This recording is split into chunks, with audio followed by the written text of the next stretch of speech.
지난 주간에 우리나라에 새로운 대통령이 선출됐습니다. 로마서 13장 1절에 의하면 모든 권력은 하나님께로부터 난다, 이렇게 말씀을 하셨습니다. 그러므로 이 대한민국의 새 정권도 하나님께로부터 난 것임을 우리가 인정해야만 합니다. 바로의 권력도 하나님께서 주셨고 빌라도의 권력도 하나님께서 주셨습니다. 가이사의 권력도 하나님께서 주셨습니다. 성경 말씀에 의하면 여호와께서는 악한 자들도 악한 날을 위해서 만드셨다, 이렇게 말씀하고 있습니다. 그리고 또한 그 권력은, 하나님께서 주신 권력은 선을 이루시는 하나님의 사역자다, 이렇게 말씀을 하셨습니다. 그래서 그 권력이 좌든 우든 간에 하나님은 결국 선을 이루십니다. 우리 그리스도인들은 그것을 믿어야 합니다. 왜? 성경 말씀에 그렇게 돼 있으니까. 저는 우리 하나님이 새로운 정부를 복 주셔서 우리 민족이 더 살기 좋은 민족이 될 수 있도록, 나라가 될 수 있도록 해주시기를 원합니다. 다만 그런 민족이 되기 위해서는 하나님을 부정하는 유물론에 뿌리를 두고 있는 사회주의 추구를 경계해야 됩니다. 사회주의는 여러분 유물론에 기반을 둔 사상이라는 거 아시나요?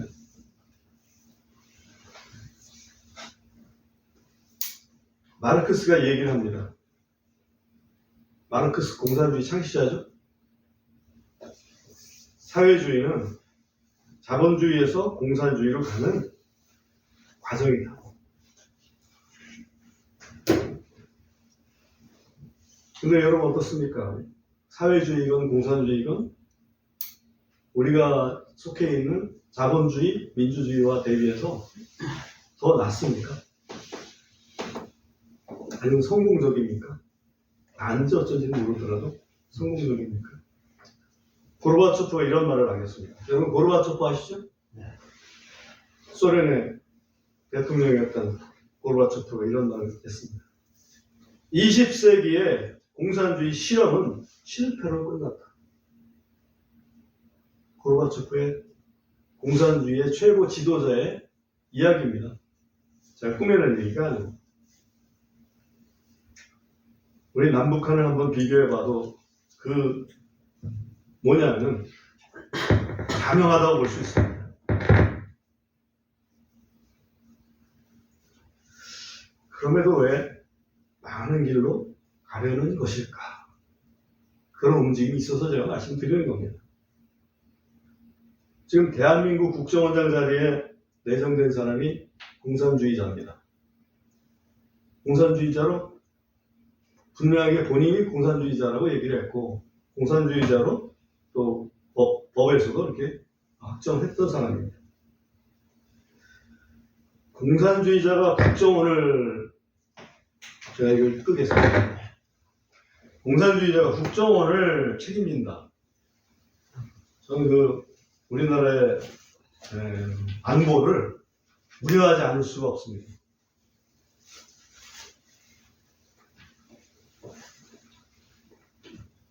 사회주의는요, 조금 더 나아가면 이렇게 될 수 있습니다. 다양성 존중이라고 하는 그런 미명하에 성경 말씀대로 믿고 가르치는 정통 보수 기독교 교단들, 우리들이죠. 예를 들면 그들을 간섭해서 어려움에 처하도록 할 수 있습니다. 제가 좀처럼 정치 얘기는 안 합니다. 일부러 안 합니다. 몰라서가 아니라 일부러 안 합니다. 우리가 해야 될 일은 다른 일이니까. 근데 지금은 굉장히 우려가 되고 있어서 굳이 말씀을 드립니다. 근데 우리는 분명히 믿습니다. 우리 하나님이 약속하신 게 있거든요. 우리를 둘러싼 환경이 어떻게 변하더라도 하나님의 명령들을 기억하고 지키고 좌우로 치우치지 아니하면 하나님께서 하나님의 백성으로 세워주시고 복 주시겠다. 그렇게 말씀하셨습니다. 그것은 저는 믿습니다. 오늘 시편의 1절에 보면 하나님의 침묵을 얘기하고 있습니다. 1절 한번 다시 한번 보십시오. 오 주여, 어찌하여 주께서 멀리 서 계시나이까? 어찌하여 주께서는 고난의 때에 숨으시나이까? 이 시인이 다윗일 가능성이 큰데요. 왜냐하면 그가 항상 하나님을 늘 생각하고, 그죠? 영적으로 살았던 왕이기 때문에 다윗의 시일 가능성이 큽니다. 근데 이 순간에 다윗은 왜 하나님께서 나에게 응답해 주시지 않는가? 왜 하나님은 멀리 서 계시는 것 같은가? 왜 하나님은 숨어 계시는 것 같은가? 라는 그런 어찌 보면 하나님의 침묵에 대해서 이야기를 하고 있습니다. 우리는 기도하지만 그 응답이 없다고 느낄 때가 있습니다. 사실은 많죠. 우리는 우리 생각에 옳다고 여기는 응답을 바라고 기도하지만 우리의 기도와 상관없이 결과를 마주하게 됩니다. 그럴 때에 감정을 이 시인은 이야기하고 있다 이렇게 생각을 합니다. 그런 걸 보면 3000년 전이나 다윗이 살았을 때가 3000년 전이거든요. 3000년 전이나 지금이나 하나님을 향한 진실한 마음은 좀 동일한 것 같아요. 하나님이 동일하시기 때문에 그렇습니다. 우리는 믿음과 의심을 반복합니다. 하나님은 결코 잘못되신 적이 없어요. 잘못하신 적이 없습니다. 하나님은 항상 의로우시고 항상 선하십니다. 그런데 우리는 우리한테 잘 될 때는 감사하다가도 우리가 좀 잘못되면 하나님이 정말 나를 관심을 갖고 계신 건가? 의심할 때가 있습니다. 우리는 희망과 절망을 반복합니다. 그렇지만 항상 변함없는 사실은 우리 인간의 마음이 고통스러울 때는 기도합니다. 그죠? 고통스러울 때 기도합니다. 그리고 그 기도에 대해서 하나님께서 뭔가 응답해 주시기를 기대하는 거죠. 하나님은 우리를 안 보시는 것 같고 하나님은 우리의 기도를 안 들으시는 것 같을 때가 있습니다. 분명히 참혹한 일이 일어나고 있는데 왜 하나님은 침묵하고 계시는 걸까? 그렇게 생각할 때가 많이 있습니다. 근데 전도서 8장 11절에서 그 해답을 어느 정도 해주고 있습니다. 여러분 잘 아시겠지만 전도서 8장 11절 잠깐 갔다 오겠습니다.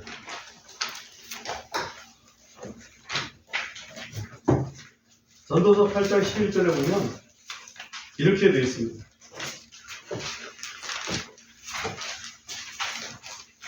하셨으면 한번 같이 읽어보겠습니다.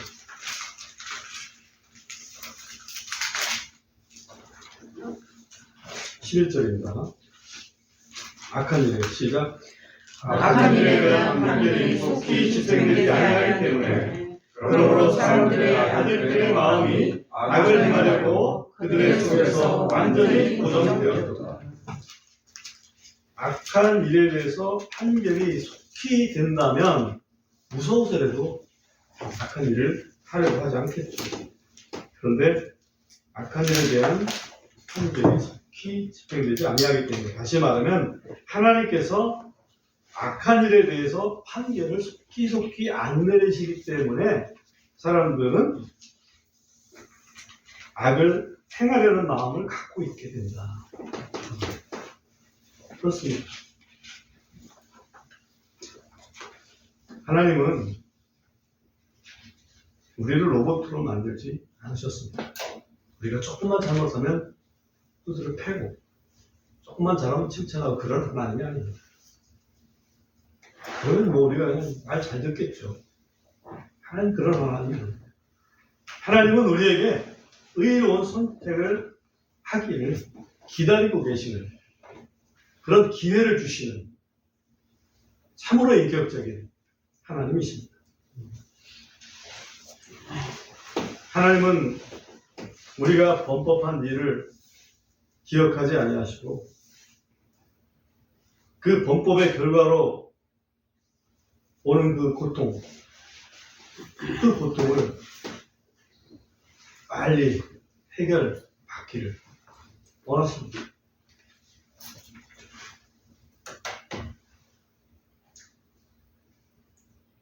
우리는 범법할 때요, 한 가지 우리가 기억해야 할 것은 범법이라는 죄를 짓는 걸 얘기하는데 악을 행하는 것, 죄를 짓는 것. 우리가 죄를 짓게 되면 우리는 어딘가에 문을 열어주게 됩니다. 누구에게 문을 열어줄까요? 악한 영에게 문을 열어주게 됩니다. 무슨 문? 우리를 장악할 수 있는 문을 열어줍니다. 이것을 우리가 기억해야 됩니다. 하나님은 우리의 기도에 대해서 침묵하시는 것 같아요. 예레미야는 이렇게 이야기를 합니다. 하나님, 왜 하나님은 정말 능력이 없는 분 같이 그렇게 가만히 계십니까? 왜 하나님은 하룻밤 지나는 여행객처럼 그렇게 그냥 잠잠히 아무 상관없는 것처럼 그렇게 계십니까? 왜 하나님은 쩔쩔매는 사람처럼 그렇게 가만히 계십니까? 라고 예레미야는 막 외칩니다. 예레미야가 얼마나 그 유대의 예루살렘의 그런 그 고난에 대해서 기도를 했으면 그런 하소연을 했을까라고 우리가 생각할 수 있습니다. 근데 그때 예레미야에게 하나님께서 말씀하십니다. 예레미야야, 너 지금 이 백성을 위해서 나한테 지금 도구를 구하지 마라. 지금 이 백성은 지금 혼이 나야 될 때야. 한마디로. 얼마나 이스라엘 백성이 하나님 앞에 잘못했으면 예레미야한테 야, 너 이 백성 위해서 기도하지 말어. 복 주시라고 기도하지 말아라. 주님이 침묵하실 때는 이유가 있는 거죠. 그죠? 주님이 침묵하실 때는 우리가 우리 자신을 바라보고 우리가 하나님 앞에 뭔가 회개할 게 없는지 그것을 생각해 봐야 되는, 깊이 생각해 봐야 되는 그런 시간이라고 이 말씀을 통해서 좀 알아볼 수가 있었어요. 분명히 하나님께서는 우리하고 가까울 때 우리가 하나님 앞에 정말 너무 그 사랑스러울 때는 내가 기도하기 전에 그 필요한 거 들어주시겠다고 말씀하시고 내가 말하려고 그러면 내가 다 알았어 라고 응답하시겠다고 그렇게 말씀하시는 분이 우리 하나님이에요. 근데 우리가 기도해도 안 들어주실 적에는 우리에게 뭔가 문제가 있다는 거지. 그것을 이 말씀을 통해서 우리가 좀 살펴볼 필요가 있습니다. 이 시편에서 악인에 대해서 얘기합니다. 여기는 이제 사악한 자라고 표현되어 있어요. 2절에 보시면 사악한 자, 3절에도 보면 사악한 자, 4절에도 보면 사악한 자, 이렇게 사악한 자라고 표현을 해놨습니다. 악인을 얘기합니다. 근데 악인의 행태를 몇 가지로 얘기하고 있는데 그 악인의 행태에 첫 번째가 교만 이렇게 되어 있습니다. 2절에 보시면 사악한 자가 자기의 교만함 중에 라고 되어 있습니다. 교만. 교만이라는 것은 자기가 남들보다 낫다는 얘기죠. 여러 면에서. 조금 더 올라가면 나는 하나님보다 낫다. 그런 얘기입니다. 진정한 교만은 하나님보다 낫다라는 거죠. 교만한 사람의 특징은 가난한 자를 핍박한다라고 되어 있습니다. 자신의 부를 권력 삼아서 가난한 사람들을 무시하고 가난한 사람들을 핍박합니다. 핍박이 무엇일까 생각을 해봤어요. 핍박이라는 말은 단어가 굉장히 어렵잖아요. 핍자가 박은 뭐 그렇다 쳐도 핍자가 좀 어려워서 그게 무슨 뜻일까 라고 이렇게 한자의 어원을 좀 찾아보니까 좁은 데로 몰아넣는 걸 핍이라고 하더라고요. 내가 힘이 있어요. 힘없는 사람은 막 좁은 데로 몰아내가지고 꼼짝 발성 못하게끔 만들어주는 그것이 핍박이더라고. 좀 도망갈 구석이라도 만들어줘야 될까요? 그죠? 도망갈 구석도 안 만들어줘요. 그게 핍박입니다. 얼마나 힘들겠어요. 그게 교만한 사람의 특징입니다. 그 다음에 사악한 자는 자랑한다 그랬습니다.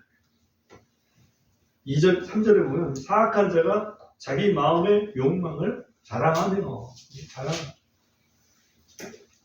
자기 마음의 욕망을 자랑합니다. 자기 혼의 갈망을 자랑합니다. 누가복음에 보면 예수님께서 한 비유를 말씀하시는데 한 어리석은 부자가 하는 너무나 농사가 잘 됐지 않습니까? 그래서 자랑을 합니다. 야, 이제는 뭐 그냥 일 안 하고 먹고 즐기며 살면 되겠어. 창고도 좀 넓게 또 다시 짓고 자랑을 했습니다. 그날 밤에 하나님께서 그 영혼을 어떻게 하시겠다고 그랬어요? 데려가시겠다고 그랬죠? 자기의 마음의 욕망을 자랑하는 존재가 바로 악한 존재다라고 말씀하십니다. 또한 이 악한 존재는 문제가 되는 게 하나님이 미워하는 자, 혐오하는 자를 축복한다. 이게 참 이런 특징이 있구나. 하나님이 미워하는 자를, 혐오하는 자를 축복하는구나. 제가 아까 잠깐 말씀을 드렸습니다만 신정부에서 참 경계해야 될 부분이 있다라고 말씀드렸는데 인선을 한 사람들 몇몇을 보니까 공산주의자, 코인 전문가, 그죠? 그 다음에 반미주의자, 그런 사람들이 아주 포즈를 딱 했습니다. 그런 사람들을 지금 신임 대통령이 자리에 앉혔어요. 비서실에 앉히기도 하고 국정원에 앉히기도 하고 국무총리에 앉히기도 하고.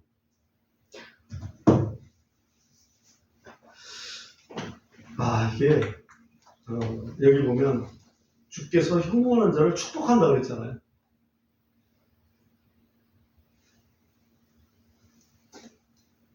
그런 모습이 여기 보입니다. 그래서 제가 이 말씀드리는 거예요. 여러분, 하나님보다 더 관대한 척 하지 마십시오. 하나님이 사랑하는 것을 사랑하시기 바랍니다.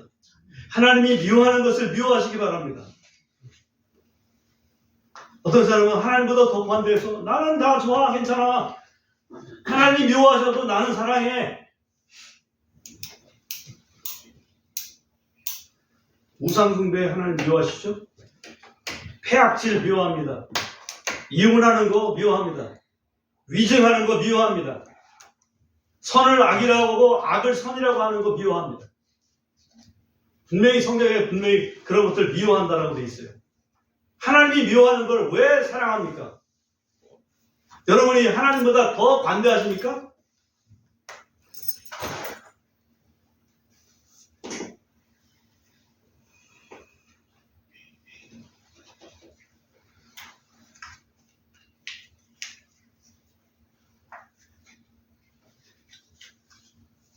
몇 군데 성경만 좀 읽어보겠습니다. 시편 11편, 우리 바로 시편 옆에 있으니까 11편 5절에 보면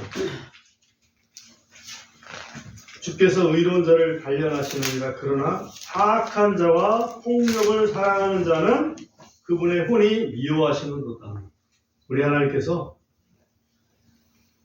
폭력 행하는 사람, 폭력 사랑하는 사람 하나님 미워하십니다. 잠언 6장 16절 하나 더 보겠습니다. 잠언 6장 16절.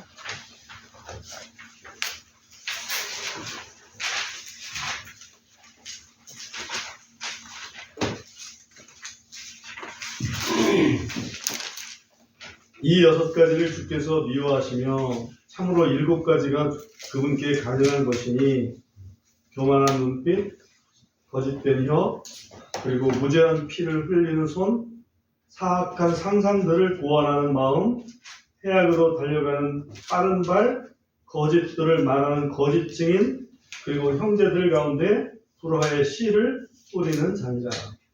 이게 분명히 우리 여호와께서 미워하시는 그런 7가지 그런 특성들을 여기서 말씀하고 있습니다.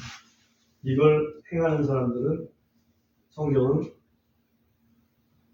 악인이라고 말하고 있습니다. 두 번째 본문으로 돌아와서 시편의 4절에 우리가 오늘 제목을 정한 그 4절에 보면 그의 모든 생각 속에는 하나님이 없나이다.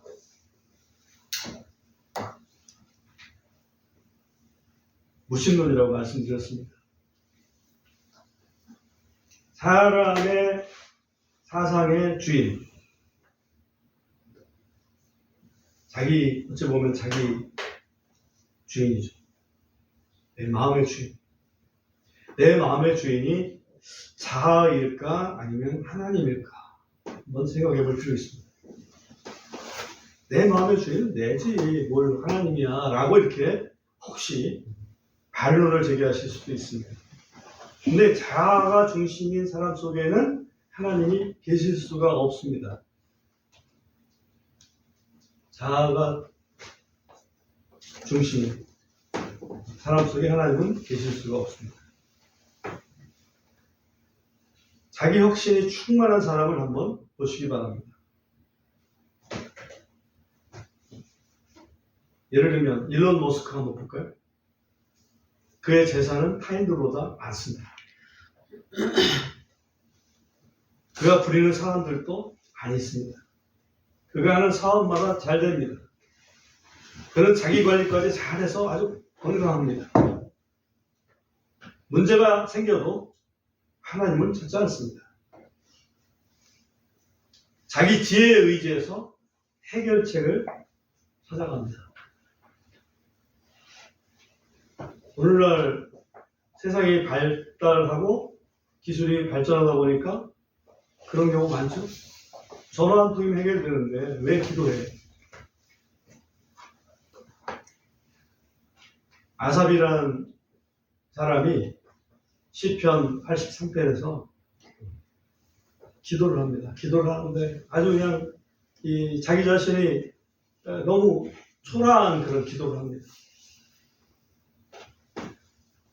악인들은 분명히 번영하고 있는데 아주 부러워. 그 사람들은 죽을 때까지도 고통 없이 죽어요. 평생 살면서 고난도 없고 재난도 없어. 근데 아주 교만하고 아주 폭력적이야. 재산은 주체할 수 없을 정도로 많아. 하나님을 두려워하지도 않고 막말을 아주 밥 먹듯이 해. 세상이 완전히 자기 중심으로 돌아가. 그런 아삽이 그런 모습을 보면서 아주 굉장히 좌절감을 느낀다는 그런 표현을 합니다. 그러다가 어디에 갔을 때 크게 깨닫습니까? 성소에, 지성소에. 그래서 아삽은 틀림없이 제사장 출신인 게 거의 틀림없습니다.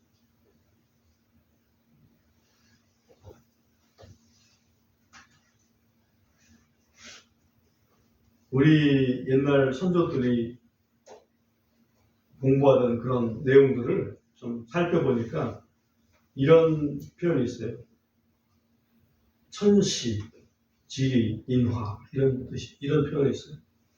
하늘은 때를 알려주고 땅은 이득을 내주는데 사람의 필요한 것은 인화다, 화합이다. 이런 얘기를 합니다. 근데 사람이 최고다. 이걸 소위 인본주의라고 얘기를 합니다. 사람이 최고다. 여러분, 인본주의는 과연 성경적인 선한 사상일까? 아니면 아닐까? 여러분 어떻습니까? 휴머니즘. 천지 인간 중에서, 천지 만물 중에서 인간이 근본이다. 라고 이렇게 생각하는 게 소위 휴머니즘의 뿌리입니다. 인간에게 유익을 주는 것이 진리지, 인간에게 유익을 주지 못하는 것은 진리가 아니다. 라고 하는 사상입니다. 그럴듯하죠? 근데 하나님 말씀 안에서 살펴본다면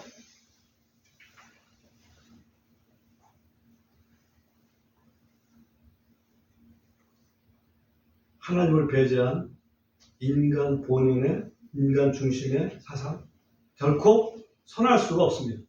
선한 사상일 수 없습니다. 하나님의 말씀을 멸시하고 배제할 때 아무리 아주 인간적인 그런 표현을 쓴다 하더라도 그것은 악한 사상이 될 수밖에 없습니다.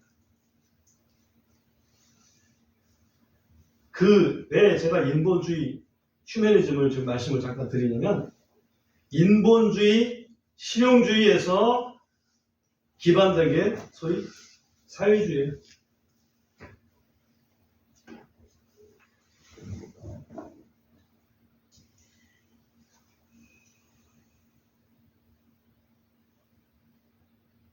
지금 새로 대통령 된 분이 아마 즐겨 쓰는 아마 사상이 흥묘백묘론이 아닌가 싶어요. 흥묘백묘론. 알죠? 검은 고양이 됐든 하얀 고양이 됐든 쥐만 잘 잡으면 된다. 그걸 굉장히 좋게 생각할 것 같아요.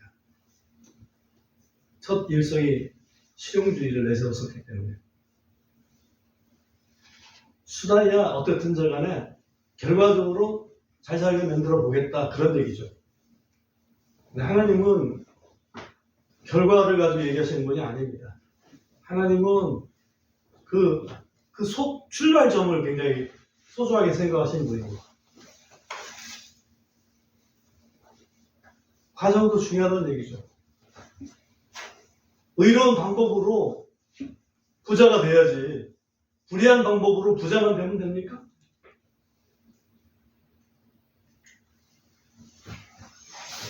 인본주의, 실용주의를 기반으로 한 사회주의를 이상향으로 생각하는 것, 이거는 굉장히 위험한 사상입니다.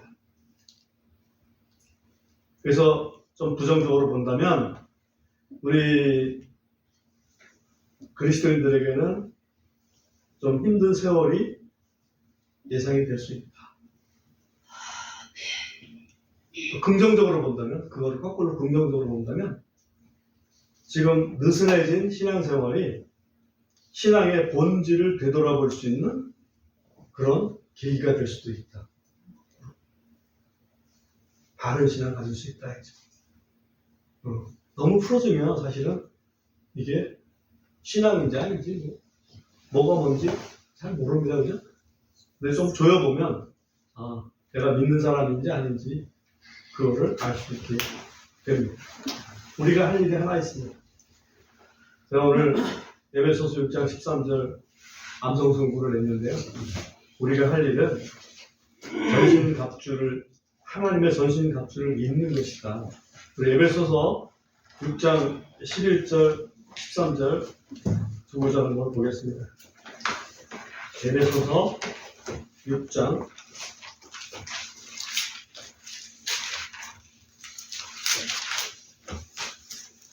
11절에 보시면, 너희가 마귀의 관계들을 능히 맞서기 위해 하나님의 전신갑주를 입으라, 이렇게 말씀하시고요.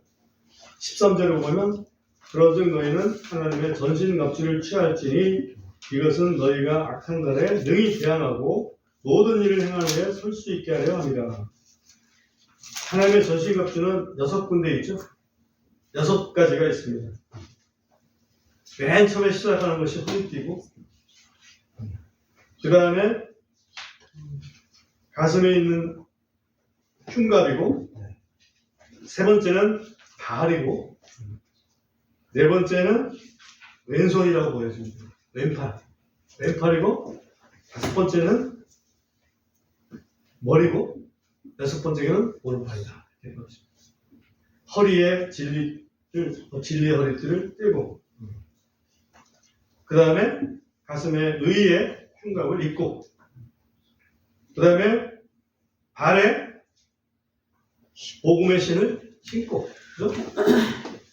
그 다음에 올라와서 왼팔에 믿음의 방패를 갖고 있고, 머리에는 구원의 투구를 쓰고, 맨 마지막에 오른쪽에는 말씀의 검, 성령의 검인 말씀을 무장을 좀 해라.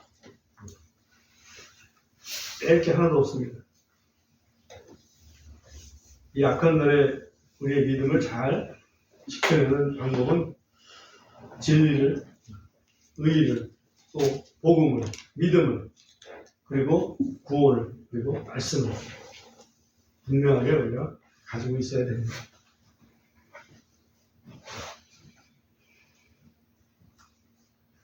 좀 힘들 거라고 말씀드렸지만 우리 주님이 우리와 함께 하시기 때문에 사실 힘들 거 없죠? 주님 안에 있으면 평안합니다. 그죠? 네, 우리 주님 안에서 평안을 누리는 우리 참된 우리 신앙인들이 되길 바랍니다.